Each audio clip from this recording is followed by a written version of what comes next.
На самиот крај од патеката предвидена за реализација на автотрката на ридско-брзински автомобилски трки, која вчера се одржуваше на регионалниот пат Пробиштип-Кратово, еден од учесниците со иницијали АК со возило Honda Civic без регистарски ознаки удрил во еден од судиите, кој бил и директор на трката.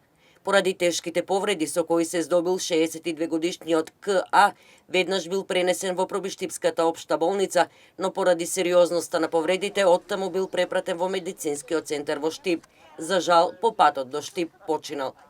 За починатиот, но изборови на сочувство до неговото семејство, изрази градоначалникот на општина Пробиштип Драган Анастасов. За жал, вчера на самата трка, односно во првата класа, се случи еден немил настан, каде што еден од возачите на самата крајна делница, односно на самиот финиш, изгуби контрола, каде настрада еден од судиите, односно директорот на самата трка, човек кој што по својот животен век го поминал во организирање на ридско-брзински трки, пријател на сите во федерацијата и изразвам жалење и сочувство до семејството, но и до автомобилиската федерација.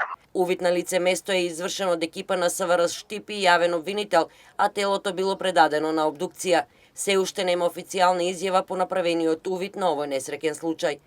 Автотрката која резултираше со трагичен крај била организирана со намера да се врати Пробиштип на автомобилската карта, дознаваме од градоначалникот Драган Анастасов, со цел љубителите на ридско-брзинските трки да бидат дел од настан кој ретко се одржува во државата.